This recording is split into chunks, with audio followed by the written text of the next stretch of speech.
Now we have sometime we have some cases, so we have delta and star connections. So when we want to, this is the delta outside, you can see delta means triangle. So we have in Wye-Delta transformation, we have delta means triangle, okay, and Y means or star. Sometimes you can say star, sometimes we will say Y. So this is the Y structure, this is the delta structure. So when we convert from delta to Y, so we will multiply. Let's suppose the delta is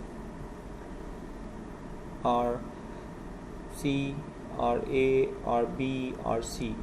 So the equivalence will be the R1 will be the equivalent of RB, RC divided by RA plus RB plus RC. Similarly, R2 will be RC into RA and RA plus RB plus RC.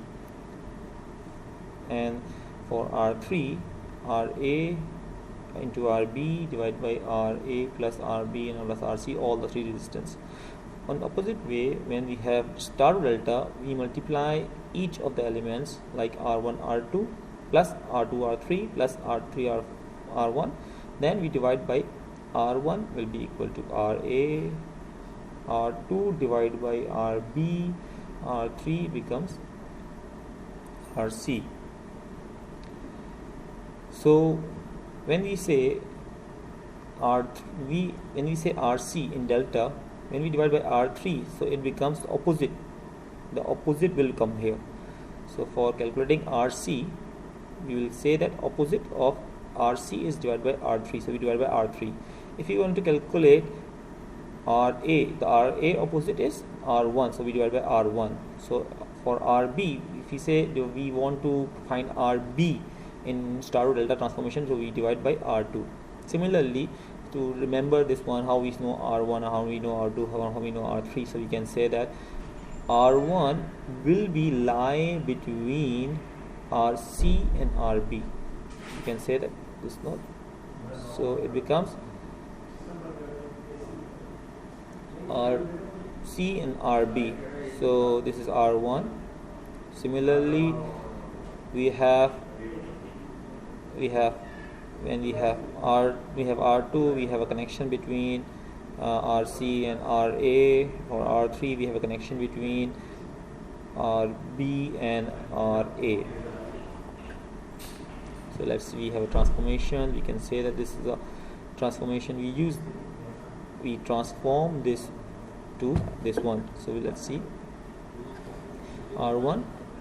So for R1, we want to calculate the R1. R1 lies between RC and RB. So we can say RC and RB, and RC is 25, RB is 10. So it's 250 divided by all three resistance, 25, 10 and 15. So this is the 5 ohm. Similarly for R2 and similarly for R3.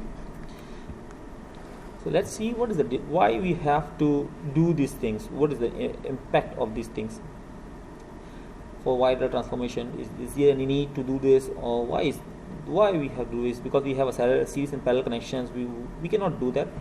Sometime we have restricted to do that. Let's see this case. This one and this one is not connected. One end of this end, one end is this end is not connected. Even this end and this end is not connected. Okay, we can make a series, but it's not series because another branch is going on here.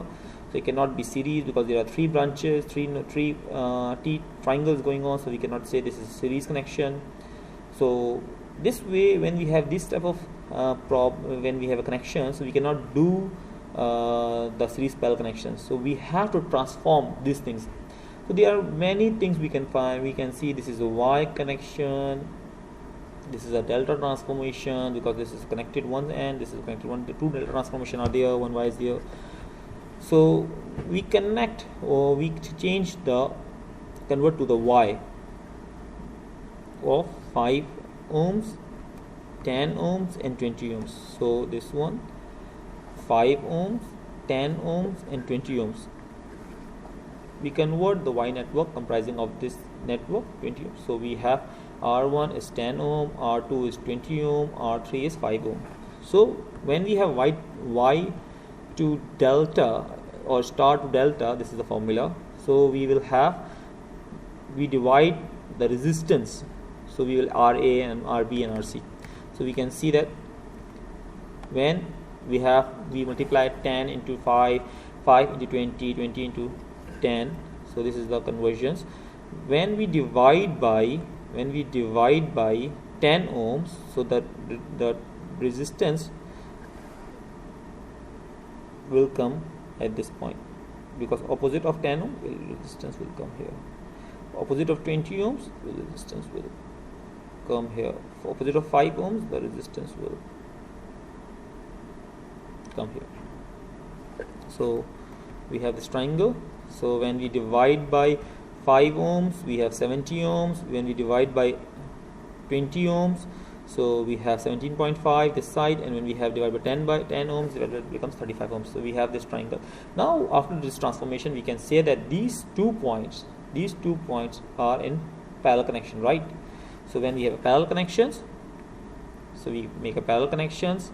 So we just multiply 70 multiplied by 30 divided by 70 plus 30 is 210 divided by 100 becomes 21 ohms. 12.5 and 17.5 is in parallel connection. You can say that this point and this point, this point and this point is parallel. Also this point, this point, this point and this point are in parallel connection. So we have 12.5 and is parallel to 17.5, 15 is parallel to 35. So we convert these all equivalents. So we have one resistance at this point, one resistance at this point, one resistance at this point. So we have this resistance, and when we see this resistance, so we have this, we can say that this is a series connection. There is no branch here, so this is a series connection. We just add it, and we have one resistance, and then we have one resistance at 21 ohms here. So we can have a parallel connections. So we have the parallel connections. So we can say that this is a series parallel with 21. So we have, when we say parallel, so we have 21 and the series is 17.792. We just added 17.92 and divided by 17.792 plus 21 is equal to 9.632 ohms. So we have RAB. When we have RAB, we can find the current I. So when we have current, the current is 12. Current will be the source divided by RAB. The current will be 12.458 ampere. So we have completed the basic laws. We have completed the basic transformations. Thank you very much for this for attending the lecture 1. And if you have any question, you can use a Blackboard discussion forums, and you can ask me anytime. And we have a class 8:30 to 9:30 every Wednesday in the morning. So after the class, in the class, you can ask me any question related to this lecture. So thank you very much. See you in the class. Thank you. Assalamu alaikum.